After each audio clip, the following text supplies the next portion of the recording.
Bismillahirrahmanirrahim. Assalamualaikum warahmatullahi wabarakatuh. Pada video sebelumnya saya telah menjelaskan pengertian statistik, statistika, lalu data. Nah, sekarang saya ulang kembali secara sepintas data tersebut. Kita tahu ada data primer, data sekunder, lalu kualitatif, kuantitatif, nominal, ordinal, interval, dan rasio.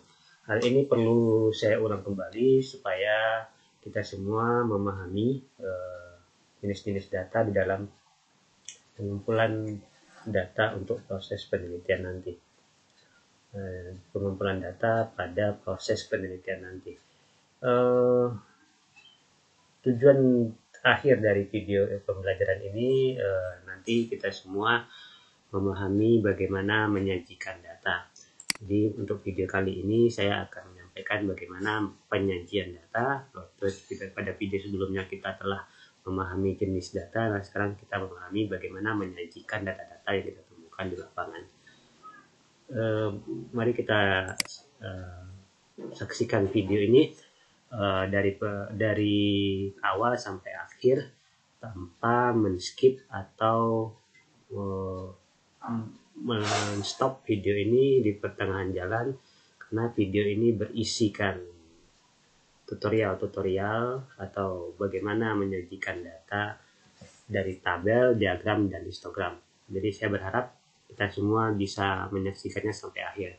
Kita lihat yang pertama, penyajian data menggunakan tabel. Kita lihat ada tabel biasa. Tabel biasa ini sering kita jumpai di paling banyak di sekolah-sekolah atau di kampus. Ini contoh saja data fiktif tabel biasa tersebut. Ada nomor, tahun, jumlah mahasiswa laki-laki dan perempuan. Ini sering kita jumpai. Nah, tabel distribusi frekuensi. Nah, ini juga sering kita jumpai mungkin waktu kita sekolah SMA, duduk di bangku sekolah SMA atau MA, mata pelajaran matematika, kita sering menjumpai yang ini. Frekuensi ini artinya nilai 8 tersebut sebanyak 7 orang, lalu nilai 5 ini sebanyak 3 orang, dengan jumlah total mahasiswa atau siswanya adalah 40 orang. Nah, kita juga sering melihat tabel distribusi frekuensi berkelompok. Ini seperti ini. Jadi bagaimana cara membuatkannya atau bagaimana langkah sehingga jadi tabel distribusi frekuensi berkelompok tersebut? Ada beberapa langkah yang bisa kita lakukan. Saya di sini membuat langkah yang sederhana saja. Yang pertama, tentukan nilai tertinggi yaitu high atau H, dan nilai terendah low atau L. Kita simbolkan dengan H dan L, nilai tertinggi dan nilai terendah. Lalu tentukan rank dengan rumus R sama dengan H dikurang L ditambah 1. Ini dia contohnya. Yang berikutnya, ketika kita dapatkan rank itu kita bagi dengan interval kelas dengan rumus R per I sama dengan 10 sampai 20, di mana I bilangan ganjil terbesar. Saya jelaskan. Jadi I itu R dibagi I itu nilainya antara 10 sampai dengan 20. Nah, ketika kita dapat I yang nilainya paling besar, nilai ganjil terbesar di antara 10 per 20, itulah yang dijadikan dengan yang disebut dengan intervalnya. Saya contohkan. Yang berikutnya, masukkan data dalam tabel.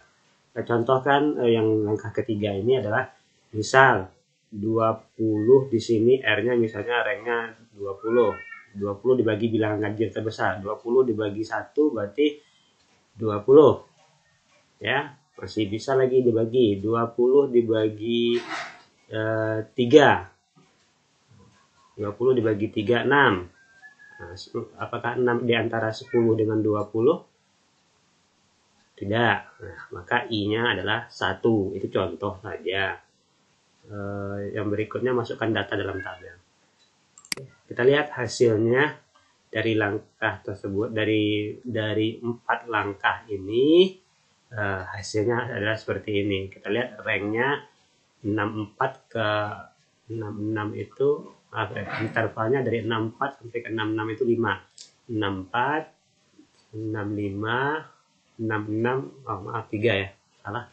64 sampai ke 66 itu 3, 67 sampai ke 69 itu 3, 70 sampai ke 72 itu 3, 94 sampai 96 itu 3. Jadi intervalnya 3. Ini sudah hasil akhirnya. Dari mana datang intervalnya? Dari sini. R rank dibagi dengan nilai I tertinggi yang letaknya antara 10 sampai 20. Artinya berarti I-nya tadi adalah nilai yang tertingginya adalah 3. Membagi yang terbesar, bilangan ganjil terbesarnya adalah 3. Yang nilai hasil akhirnya antara 10 sampai dengan 20. Itu tabel distribusi frekuensi berkelompok. Nah, ada tabel distribusi frekuensi kumulatif yang juga sering kita jumpai di waktu kita duduk di SMA atau MA. Frekuensi kumulatif ada 2. Frekuensi kumulatif atas, frekuensi kumulatif atas dan frekuensi kumulatif bawah. Ini FKA, ini F-nya nggak kelihatan. Oke. Ini FKA, lalu ini FKB. Nah, apa sih bedanya frekuensi kumulatif atas dengan frekuensi kumulatif bawah? Saya jelaskan. Perhatikan frekuensinya. Untuk kumulatif atas, dia dijumlahkan. 1 dipindahkan ke sini, lalu 1 ditambah 3 hasilnya 4. 4 ditambah 4 hasilnya 8, 8 ditambah 8 hasilnya 16, lalu 16 ditambah 11, 27, begitu juga seterusnya, 48 ditambah 2 hasilnya 50. Perhatikan, total nilai jumlah frekuensi sama dengan nilai akhir frekuensi atas. Sekali lagi, frekuensi atas dijumlahkan. Untuk frekuensi bawah dibalik. Kita mulai dari jumlah total frekuensi dikurangkan dengan frekuensi itu sendiri. 50. Kita tulis 50 di atas, lalu kita kurangkan dengan frekuensi. 50 dikurang 1, 49. 49 dikurang 3, 46. 46 dikurang 4, 42. Lanjut, kita lihat kan terakhir. 5 dikurang 3, hasilnya 2. Sehingga nilai hasil akhir dari frekuensi bawah sama dengan nilai terakhir pada frekuensi. Inilah perbedaan frekuensi kumulatif atas dan frekuensi kumulatif bawah. Lanjut. Yang berikutnya yang kita jumpai frekuensi relatif. Tabel distribusi frekuensi relatif yaitu tabel distribusi frekuensi yang nilai frekuensi relatif itu adalah nilai persen. Nilai persen 7. Nah, cara mencarinya bagaimana? Sama seperti mencari persentase biasa, yaitu P sama dengan F per N. Persentase sama dengan banyaknya frekuensi dibagi dengan banyaknya jumlah frekuensi. P sama dengan F per N. Berarti 7 dibagi 40 dikali 100 sama dengan 17,5.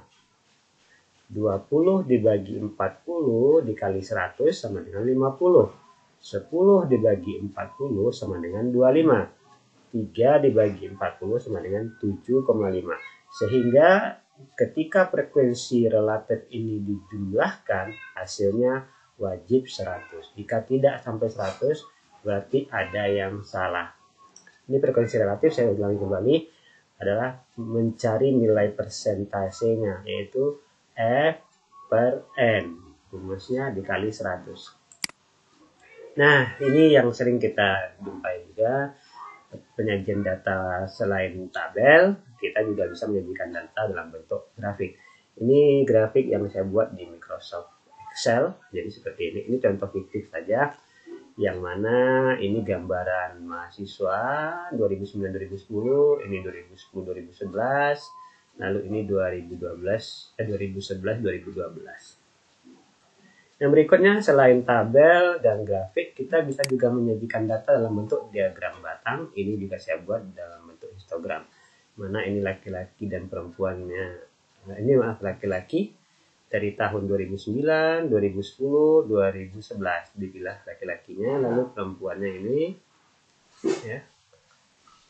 Ini semester 1, semester 2, semester 3. laki-laki dan perempuan, laki-laki dan perempuan, laki-laki dan perempuan. Oke. Berikutnya diagram lingkaran, jadi tabel, grafik, diagram batang. Ini diagram lingkaran, ini saya buat di Excel. Diagram lingkarannya saya pisahkan supaya kelihatan lebih jelas mana bagian-bagiannya. Oke. Yang berikutnya histogram. Nah, histogram ini saya buat menggunakan aplikasi SPSS versi 21. Apa sih perbedaan antara histogram dengan diagram batang tadi? Kalau kita lihat, histogram kalau kita lihat hampir mirip dengan diagram batang, tapi memiliki perbedaan. Bapak dan Ibu bisa lihat, atau kita semua bisa lihat, histogram itu antara batang yang satu dengan batang yang lain saling berdekatan. Tidak ada celah pemisah di antara mereka. Kita lihat, ini terpisah, terpisah, terpisah. Nah, ini histogram. Ya. Dan histogram di Microsoft Excel saya belum menemukannya. Barangkali kalau ada yang bisa membuatnya boleh saja, tapi histogram saya buat menggunakan aplikasi SPSS versi 21. Itu yang bisa saya sampaikan. Kesimpulannya adalah bahwa penyajian data itu bisa menggunakan tabel distribusi frekuensi berkelompok, distribusi frekuensi kumulatif, distribusi frekuensi relatif, grafik, diagram batang, diagram lingkaran, dan terakhir adalah histogram. Mudah-mudahan kita memahami semuanya, dan untuk penyajian data pada laporan akhir atau skripsi nanti kita bisa menggunakan salah satu dari beberapa penyajian data tersebut. Bisa saja kita menggunakan semuanya, tapi hanya beberapa saja yang biasa kita gunakan. Contoh, biasanya kita menggunakan tabel dan diagram grafik biasanya yang muncul, ya, yang muncul di hasil-hasil penelitian, atau diagram batang. Sekian yang ingin saya sampaikan. Mudah-mudahan apa yang saya sampaikan ini bisa kita pahami semua. Saya akhiri dengan Assalamualaikum warahmatullahi wabarakatuh.